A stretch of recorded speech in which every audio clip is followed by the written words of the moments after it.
तेलंगाना प्रदेश Congress committee के कारगुजार सदर अंजन कुमार यादव ने मुतालबा किया है कि कांग्रेस से बगावत करने वाले 12 अराकीन असेंबली के खिलाफ भी तहकीकात की जाए। आज इस सिलसिले में कांग्रेस के रियासती सदर रेवंत रेड्डी ने डीजीपी को एक मकतूब रवाना किया था। उसके बाद अंजन कुमार यादव ने गांधी भवन में एक प्रेस कॉन्फ्रेंस से खिताब करते हुए मुतालबा किया कि जिन 12 अराकीन असेंबली ने कांग्रेस पार्टी छोड़कर बीआरएस में शमूलियत अख्तियार की थी, उन सभी को जांच के दायरे में शामिल किया जाए।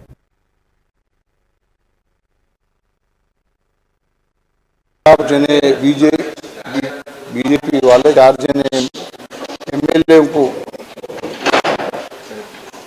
खरीद लिया बोल के केसीआर ब्लेम कर रहा।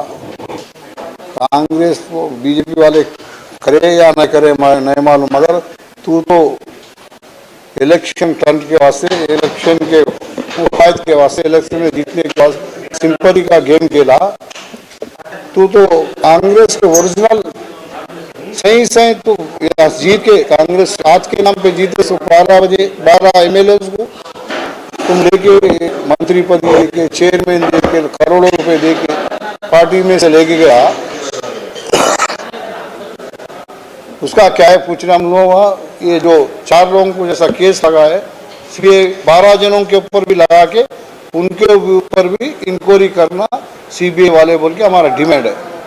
सीबीआई वाले 12 एमएलए जो कांग्रेस के गए उनके ऊपर भी लगाना।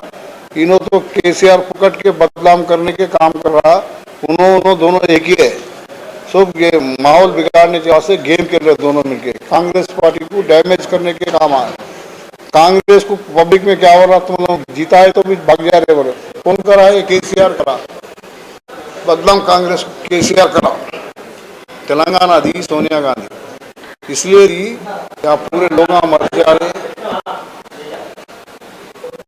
उन नौकरियां नहीं रह के, खाने रोजगारी नहीं मिल के मर रहे बोल के तेलंगाना दिए तो नौकरियां आते बोल के अच्छा दिन अच्छे लोग